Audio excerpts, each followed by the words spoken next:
Good day. This is Tracy Davis with the 5-Minute Faith Focus. And today is July 27, 2017. Therefore, we are in Proverbs 27 on today. So we're going to go ahead and get started with line 1. Do not boast about tomorrow, for you do not know what a day may bring forth. And so he gives a reference scripture to James 4, 13 through 16. I'm going to turn there. James 4.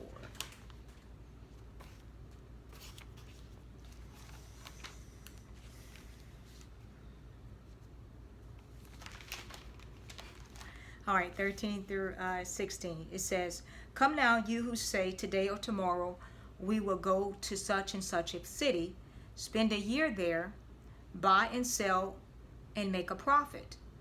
Whereas you do not know what will happen tomorrow, for what is your life?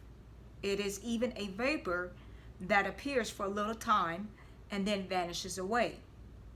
Instead, you ought to say, if the Lord wills, we shall live and do this or that.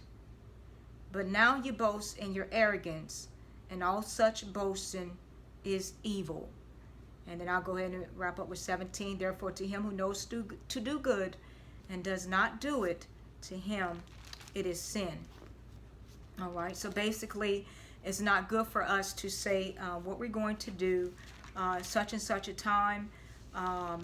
It's good to say, if the Lord wills, such and such, because tomorrow's not promised to any of us, and we're not fortune tellers to tell us that we will be able to see tomorrow.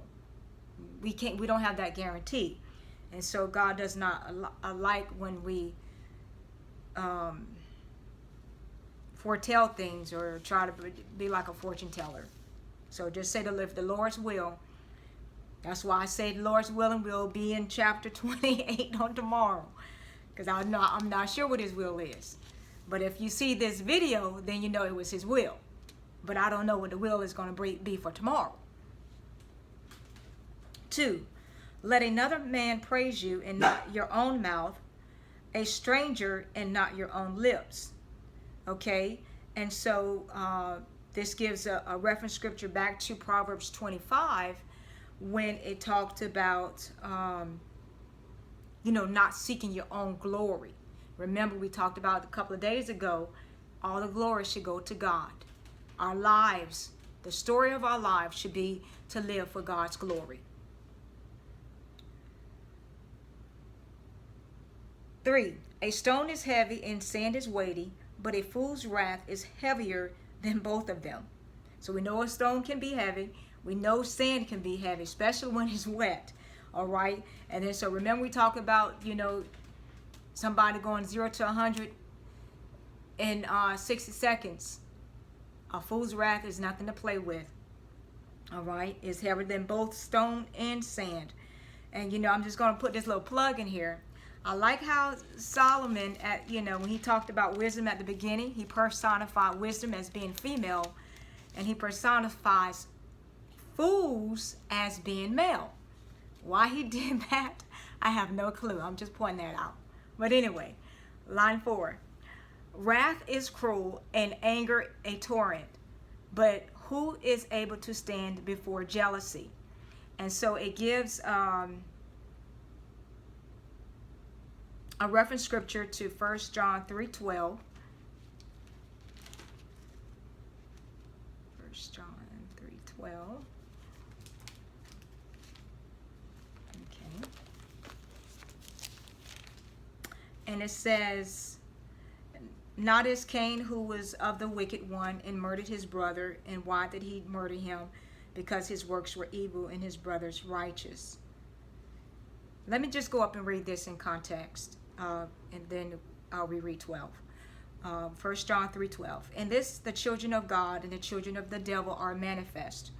Whoever does not practice righteousness is not of God, nor is he who does not love his brother. For this is the message that you heard from the beginning, that we should love one another.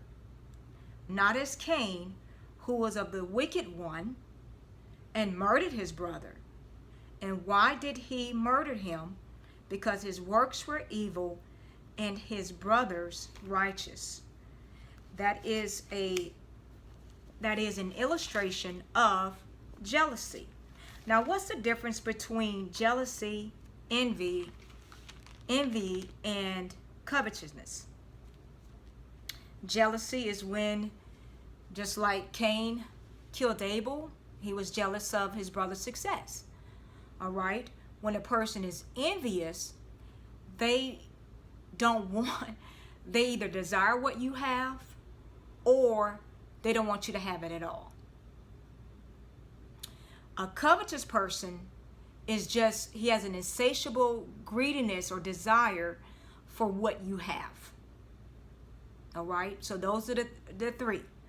Covetousness, greedy desire for what you have or for worldly gain. Envious is when, you desire what someone has, or you want it, or you don't want them to have it. Either you desire or you don't even want them to have it at all. And then jealousy is when you have a hate for someone else's success. All right? A hatred for someone else's success. 5. Open rebuke is better than love carefully concealed. All right, so this gives a reference scripture for tomorrow, Lord's willing, verse 28-23.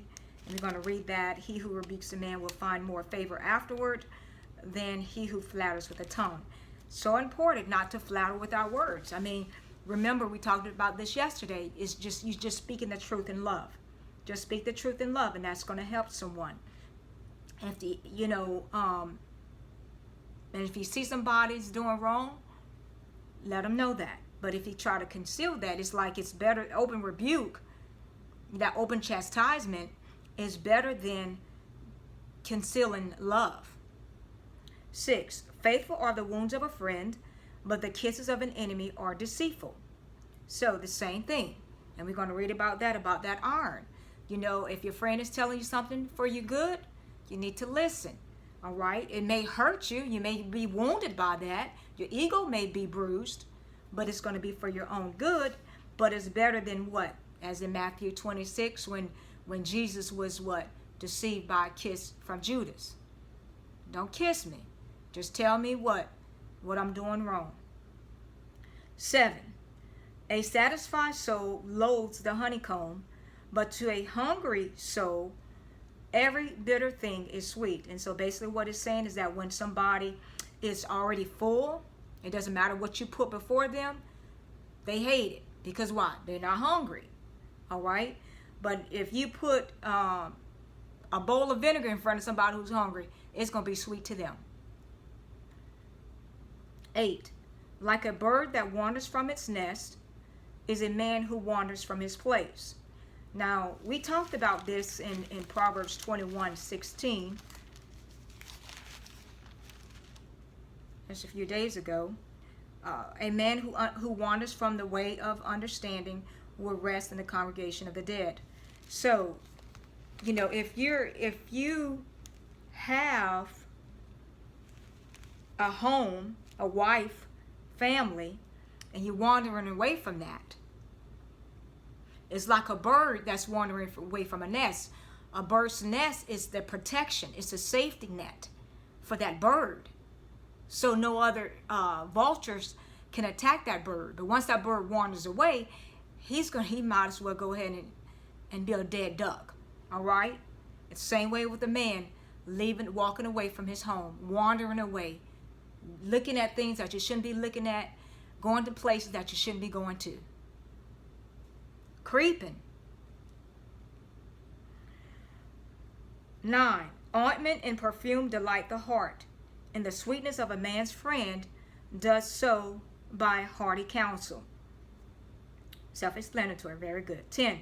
Do not forsake your own friend or your father's friend, nor go to your brother's house in the day of your calamity. For better is a neighbor nearby than a brother far away. And so basically it's like if you have a need, it doesn't make any sense for you to go all the way to Italy where your brother is when you have a neighbor right there on Johnson Street that can help you.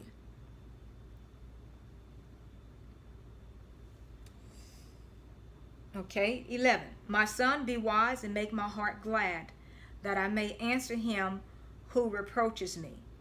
All right. Now, this is some reference scriptures that we already covered from Proverbs 10:1.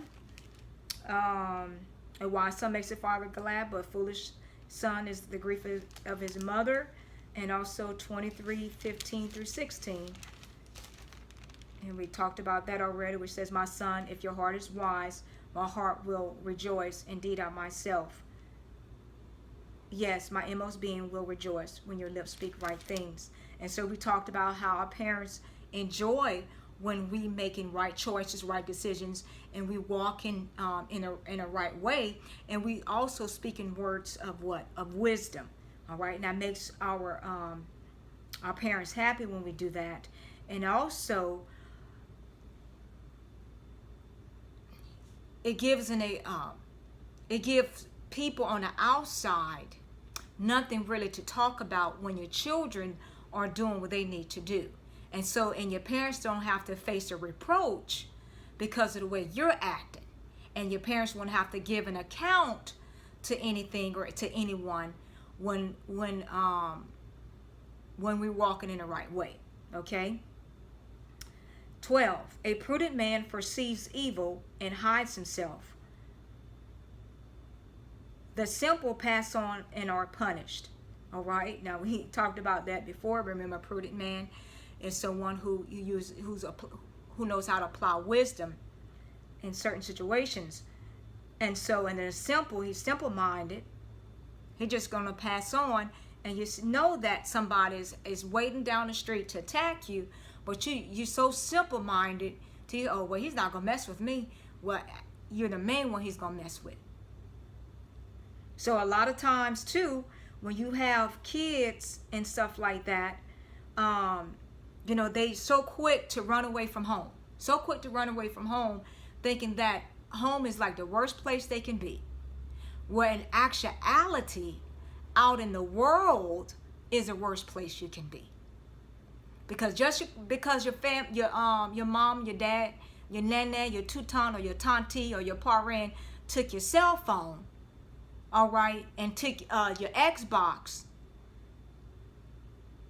doesn't make them a bad person. If you did something wrong, that's their way of punishing you. But you're gonna go out there and have your cell phone and your Xbox, and somebody's still gonna take it from you, along with something else. And God forbid that would happen. But I'm just saying, these kids need to stay home, face the rebuke and the reproof from their parents, because the world doesn't care. There's no love out in the world. There's no love out in the streets. I think that's a song. I think it's a song. But if it's not, it should be one. No love in the streets. All right. 13. Take the garment of him who is surety for a stranger, and hold it in a pledge when he is surety for a seductress. And we talked about this in Proverbs 20:16. All right. 14. He who blesses his friend with a loud voice, rising early in the morning, it will be counted a curse to him. So you want to bless your friend.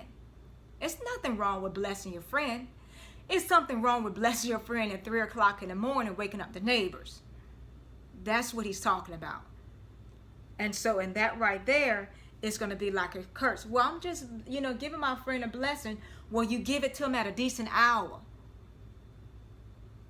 You could bless him at 8 o'clock in the morning, not 3 o'clock in the morning. You see, we're sleeping. 15. A continual dripping on a very rainy day, and a contentious woman are alike. So remember, we talk about that contentious woman and a continual dripping. You keep letting it go. Keep letting it go. It's going to flood up something. 16. Whoever restrains her restrains the wind and grabs oil with his right hand. All right. So if you can restrain her, if you can restrain the wind, then you can restrain a contentious woman. If you can hold oil in your right hand, you can constrain a contentious woman. Can any of us restrain the wind? Can we do that? Can we hold oil in our hand without it sleeping through? Likewise, that contentious woman. Woo. We talked about her too the other day. 17. As iron sharpens iron, so a man sharpens the countenance of his friend. Iron sharpens iron. All right? Two strong people together, they need each other. Okay? Because it's iron sharpens iron, they both going to be sharp. And it's like not one just, hating on the other. One is not jealous of the other. One is not covetous of the other. One is not envious of the other. It's like they both have the same goal. They both have the same mindset. And you know what? And they're holding each other accountable. Iron sharpens iron. 18. Whoever keeps the fig tree will eat its fruit. So he who waits on his master will be honored. All right. And this gives a reference scripture to 1 Corinthians 3, 8 and 9, 7 through 13.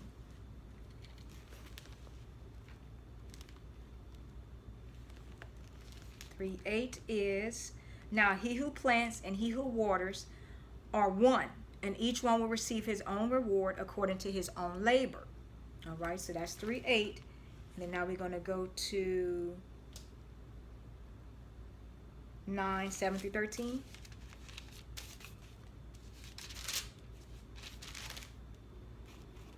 And it says, whoever goes toward his own expense, who plants a vineyard and does not eat of the fruit of its fruit, or who tends a flock and does not drink of the milk of the flock.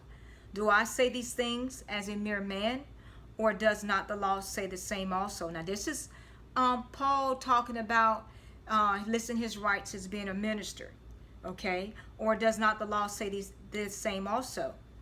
For it is written in the law of Moses, you should not muzzle out an ox while it treads out the grain. Is it oxen God is concerned about? Or does he say it altogether for our sakes? For our sakes, no doubt. This is written that he who plows should plow in hope, and he who threshes in hope shall be partaker of his hope. If we have sown spiritual things for you, is it a great thing if we reap your material things? If others are partakers of this right over you, are we not even more? Nevertheless, we have not used this right, but endure all things, lest we hinder the gospel of Christ. And 13, do not know that those who minister the holy things eat of the things of the temple, and those who serve at the altar partake of the offerings of the altar. Okay? And so Solomon is saying that whoever keeps a fig tree will eat of its fruit. So if a minister is ministering, okay, then he needs to eat of that fruit, because he sowed it, and he should reap from that. And that's what Paul is saying. If he's ministering, he's giving spiritual things, then he should, the ministers preaching and stuff like that, then they should be able to reap out material things. They should get paid for what they do. That's basically what he's talking about. And if you plant a fig tree, then you expecting, you hoping to get some figs from that tree. All right. 19, as in water, face reveals face, so a man's heart reveals the man. And if you have some water, if you look in the water, and you can see your reflection in the water. All right, so as in water face reveals face, you can see your reflection in the water. All right, so a man's heart reveals the man. Remember, the heart is who we are. Whatever's in your heart is going to come out through your mouth. It's going to come out through your actions. 20, hell and destruction are never full, so the eyes of man are never satisfied. Hell and destruction are never full. Remember what Jesus has said. Narrow is the way that leads to life, a few people on that road. Broad is the way that leads to destruction, a lot of people on that road. There will be a lot of people in hell. So the eyes of a man are never satisfied. So it's like, basically, we can have a car. We could have just bought a car. All right, God could have just blessed us with a vehicle. And what we're doing, we're looking at some other vehicles. Not satisfied. God could just have blessed us with a home. And what we're doing, We out there scouting around looking at other homes. Eyes are never satisfied. God could bless us with a spouse, and what we're doing out there looking at what? At other men or women. Women looking at men, and men looking at women. 21. The refining pot is for silver, and the furnace for gold, and a man is valued by what others say of him. You always want to keep that reputation. You always want to maintain your reputation. Don't let nobody cause you to lose your reputation. 22. Though you grind a fool in a mortar with a pestle along with crushed grain, yet his foolishness will not depart from him. Jeremiah 5:3 gives a reference scripture. Solomon's something, y'all. I'm telling you. Solomon, I'm telling you. Whoo! I would just love to just been around him and just hear him just go, just do the dozens on all kind of people. All right. It says, Jeremiah 5:3, O Lord, are not your eyes on the truth? You have stricken them, but they have not grieved. You have consumed them, but they have refused to receive correction. They have made their faces harder than rock. They have refused to return. And so it doesn't matter what you do to a fool. That's what Solomon is saying. You can crush him up. He's still going to be what? Foolish. It ain't going to leave him. He is who he is. 23. Be diligent to know the state of your flocks and attend to your herds. For riches are not forever, nor does a crown endure to all generations. When the hay is removed and the tender grass shows itself, and the herbs of the mountains are gathered in, the lambs will provide your clothing, and the goats the price of a field. You shall have enough goat's milk for your food, for the food of your household, and the nourishment of your maidservants. And so clearly in 23, Solomon has given a reference scripture back to what we talked about the other day about taking care of the outside of your home, tending to your flocks, your herd, and everything on the outside. And then you move on into the inside. All right. So, and he's saying, be diligent to know the state of your flocks. Know what your animals are doing. Knowing how they are, how they're faring. Take care of them. Know things are in and around your house. If you see something that needs to be replaced, replace it. Because if you don't, it's gonna damage something else, and you have a bigger expense when you could have just nipped it in the bud. All right. And then he gives a reference scripture for that talks about when the hay is removed in 25. When the hay is removed and the tender grass shows itself, and the herbs of the mountains are gathered in Psalm 104:14.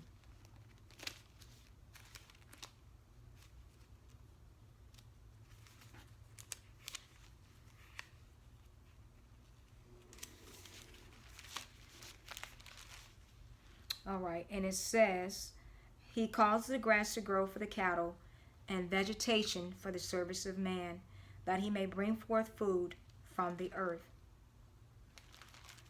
God does that, for us.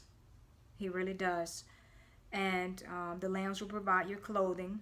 See, God created everything in the world for us to use and to enjoy and to help us. So the lamb's going to give our clothing. The goat is going to, the goat's the price of a field. It's going to give us our milk. And then that's going to keep us with food and nourishment for everyone in our household. All right. So that's chapter 27, guys. And Lord's willing, we will be in chapter 28 on tomorrow. And we're just about done. All right. Thank you so much for your likes and your comments. I appreciate you. God bless you. I love you. Remember, keep the faith, keep the focus, and by all means, stay on the Lord's side.